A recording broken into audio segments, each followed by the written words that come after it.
오늘 읽은 하나님의 말씀은 창세기 19장입니다.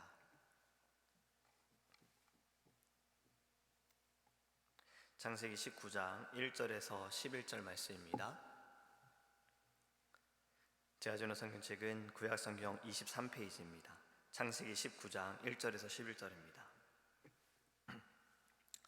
저녁 때에 그 두 천사가 소돔에 이르니 마침 롯이 소돔 성문에 앉아 있다가 그들을 보고 일어나 영접하고 땅에 엎드려 절하며 이르되 내 주여 돌이켜 종의 집으로 들어와 발을 씻고 주무시고 일찍이 일어나 갈 길을 가소서. 그들이 이르되 아니라 우리가 거리에서 밤을 새우리라.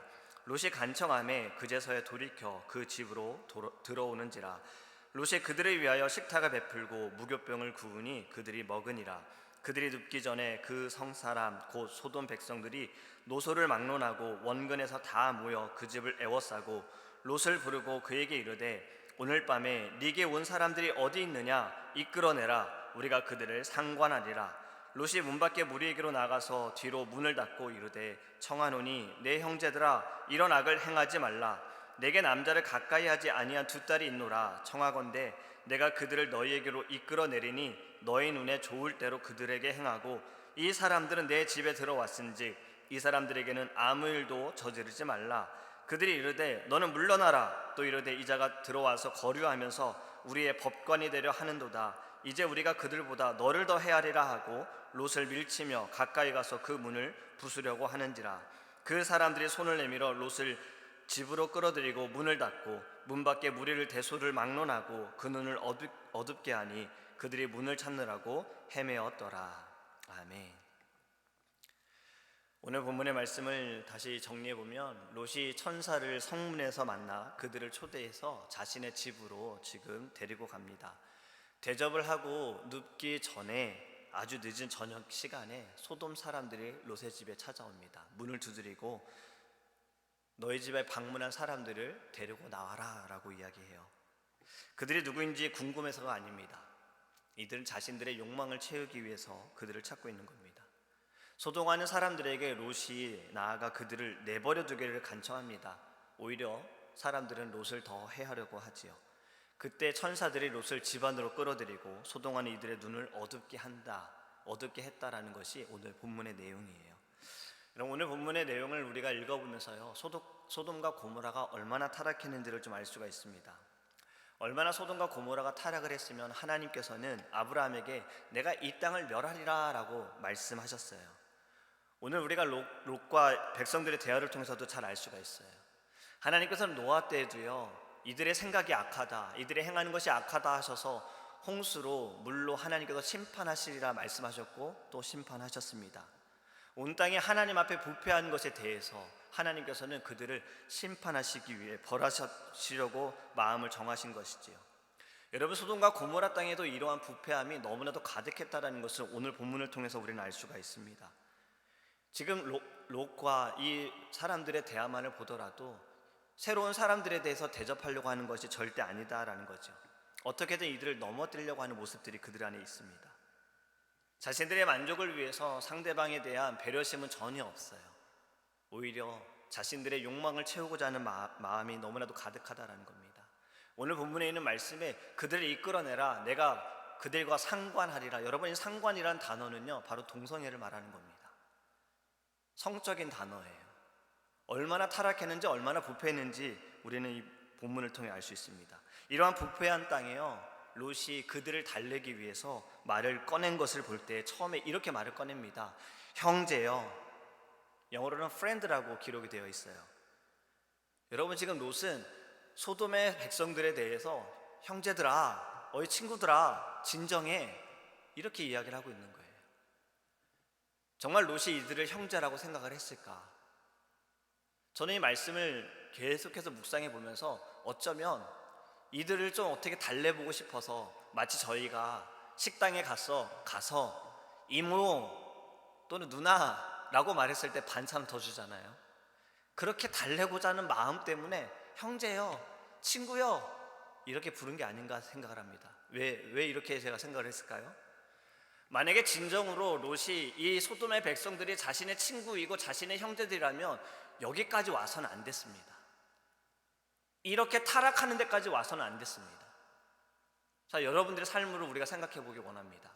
여러분들의 사랑하는 형제들, 사랑하는 가족들, 친구들이 부패하고 타락하고 하나님과 멀어져 가고 있어요. 옳지 못한 행동들을 하고 있어요. 여러분 방관하시겠습니까? 그냥 가만히 지켜보시겠습니까? 아니면 잘한다 잘한다 칭찬하시겠습니까? 그렇지 않잖아요. 그들의 모습을 보면서 여러분들 마음 아파하시잖아요. 고통스러우시잖아요. 이렇게 해서는 안 되는데, 저 사람은 이곳에 있어야 할 사람인데, 하나님의 앞으로 나와야 할 사람인데, 여러분 이것이 진정한 형제에 대한 마음이고 진정한 친구에 대한 마음입니다. 지금 롯은요, 형제요, 친구요, 진정한 형제이고 진정한 친구다라는 생각을 하지 못했던 거예요. 진정한 형제가 누구일까요? 우리가 아픔 가운데 고통 가운데 있을 때 그것을 이야기해 주는 사람, 같이 기도해 주는 사람. 바로 이 전에 보면은 아브라함이 롯을 위해서 하나님과 여러분 딜을 합니다. 소돔과 고모라를 멸하리라 말씀하실 때 아브라함은 하나님께요 아주 과감하게 이야기합니다. 하나님, 저 땅에 50명의 의인이 있으면 어떻게 하시겠습니까? 내가 멸하지 않을게. 45명은요? 멸하지 않을게. 40명은요? 30명은요? 20명은요? 10명은요? 10명까지도 멸하지 않겠다라고 했어요. 왜 아브라함은 이렇게 하나님께 간청했을까요? 그의 마음에 사랑하는 롯이 있었기 때문입니다. 소돔과 고모라에 대해 자신이 그곳에 살지도 않지만 아브라함은 그 마음이 있었기 때문인 거예요. 이것이 진정한 형제이고 진정한 친구다라는 거예요. 여러분, 우리도요 하나님께서 이 몸된 교회 가운데 함께 신앙생활하게 하신 믿음의 동역자들이 있습니다. 우리가 사랑하는 형제이고 사랑하는 친구다라고 생각할 때 같이 아파하고 같이 기뻐하고 같이 기도하고 때로는 잘못된 길로 갈 때 우리가 권면할 줄도 알아야 한다는 거예요. 사랑하는 마음으로 사랑하는 모습을 보이면서 정말 그를 위해서 눈물을 흘리며 기도하면서 때로는 사랑으로 권면하는 것이 우리에게 너무나도 중요하다는 겁니다. 이것이 진정한 형제이고 진정한 친구의 모습일 줄 믿습니다.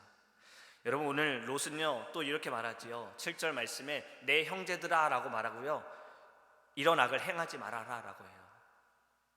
저는 이 말씀이 조금 더 빨리 했으면, 왜 이제 와서 이렇게 얘기를 하는 걸까? 여러분, 과연 롯이 몰랐을까요? 소돔과 고모라 땅의 부패함을 몰랐을까요? 악함에 대해서, 하나님 앞에 범죄하고 있는 것에 대해서 과연 롯이 몰랐을까요? 여러분, 롯이 소돔과 고모라 이전의 삶은 어땠습니까? 믿음의 사람 아브라함과 함께 했어요. 고향 땅을 떠날 때에도 하나님께서 아브라함에게 떠나라 할 때 롯이 함께 떠났습니다. 그리고 아브라함과 지내면서 하나님의 역사하심을 롯은 다 보았어요. 어떻게 인도하셨는지, 어떻게 언약을 지키시기 위해서 하나님이 행하셨는지 롯은 눈으로 그도 다 보았습니다.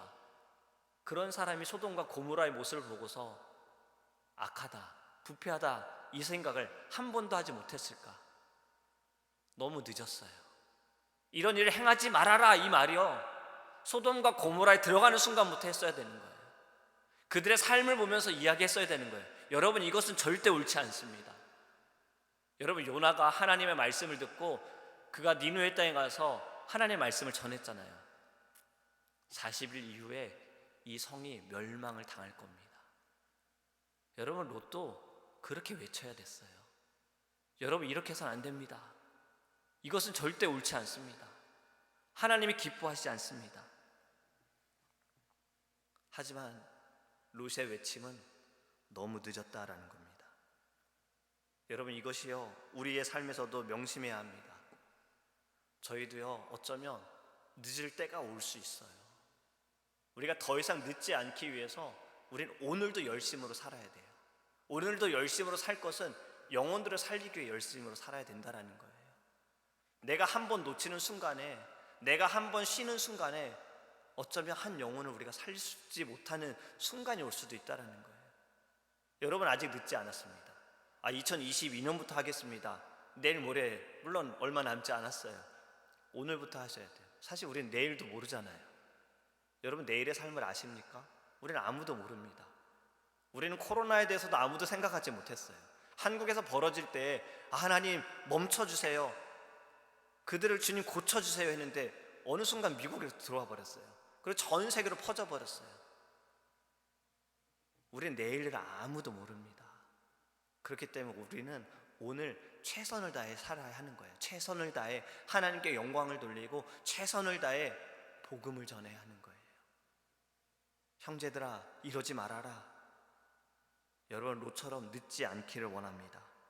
지금의 시대 여러분, 소돔과 고모라 때보다 낫다고 생각하십니까? 이것에 대해 찬성하는 분들 없을 거예요. 지금은 소돔과 고모라 때보다 더 타락한 시대가 되어졌어요. 다음 세대 학생들과 이야기를 나누는 기회들이 참 많이 있습니다. 근데 이러한 상담들이 있어요. 왜 교회에서는 동성애에 대해서 그렇게 죄라고 이야기를 하십니까? 학교에서는 그렇게 안 가르쳐 주는데요. 친구들은 그렇게 이야기 안 하는데요. 아무리 성경으로 가르쳐도요, 아이들이 듣지를 못해요. 왜냐면 다른 사람들이 상황이, 환경이 그게 맞다라고 하니까 맞을 수 있네? 그건 부모님들 생각이에요. 그건 어른들의 생각이에요 라고 이야기를 합니다. 아니야, 이건 예수님이 좋아하지 않으셔. 그럼 저 예수님 안 믿을래요. 여러분, 이젠 이런 고백까지 나오는 시대가 되었어요. 이것에 대해서 그거 남의 이야기야, 남의 자식 이야기야. 여러분, 이러면 우리는 롯과 다를 바 없습니다. 여러분, 이 모든 것이 이젠 우리 이야기가 되어야 합니다. 우리가 통감해야 하고요, 우리가 눈물을 흘려야 합니다. 주님, 이 시대를 불쌍히 여겨주소서. 주님, 우리를 사용하여 주소서. 주님, 우리가 지체하지 않게 하소서. 주님, 우리가 늦지 않게 하여 주옵소서. 여러분, 내일은 늦을지 모릅니다. 오늘 하나님께서 주신 오늘의 모든 그 시간마다 여러분, 우리는 열심을 다하기 원합니다. 하나님께서 주신 그 사명, 믿음을 가지고 우리가 그리스도의 복음을 증거하는 우리 사랑하는 모든 제일장로교회 성도님들 되기를 예수님의 이름으로 축복합니다. 기도하겠습니다. 사랑의 하나님, 저희가 너무 늦었습니까? 너무 늦었습니까? 주님, 더 이상 우리가 지체하지 않기 원합니다. 아직도 늦지 않았다는 것을 알고, 하나님, 우리가 이 시대를 바라보면서 주님, 아브라함처럼 하나님과 더 많은 대화를 나누고 이 땅을 살리기 위해 하나님 더 간절히 기도할 수 있는 우리 심령들 되어지게 하여 주시옵소서. 이 시대를 바라보며 우리 안에 눈물이 있기 원합니다. 우리 안에 애통함이 있기를 원합니다. 다음 세대를 향하여서 하나님, 우리가 더 많은 눈물을 흘리며 주님 앞에 무릎 꿇고 기도하기 원합니다. 하나님, 이 땅을 불쌍히 여겨주소서. 그리고 우리가 더 이상 늦지 않게 하소서. 지체하지 않게 하소서. 하나님께서 주신 사명을 들고 나아가게 하소서. 복음을 들고 믿음을 가지고 하나님 나아가게 하소서. 요나처럼, 사도 요한처럼, 하나님 바울처럼, 베드로처럼 주님 믿음을 가지고 나아가게 하소서.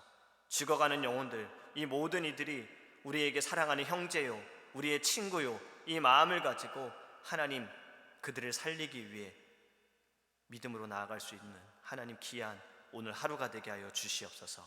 감사합니다. 살아계신 예수님의 이름으로 기도합니다. 아멘. 주기도문 하시겠습니다. 하늘에 계신 우리 아버지여, 이름이 거룩히 여김을 받으시오며 나라에 임하옵시며 뜻이 하늘에서 이룬 것 같이 땅에서도 이루어지이다. 오늘날 우리에게 일용할 양식을 주옵시고 우리가 우리에게 죄 지은 자를 사하여 준 것 같이 우리 죄를 사하여 주옵시고 우리를 시험에 들게 하지 마옵시고 다만 악에서 구하옵소서. 대개 나라와 권세와 영광이 아버지께 영원히 있사옵나이다. 아멘.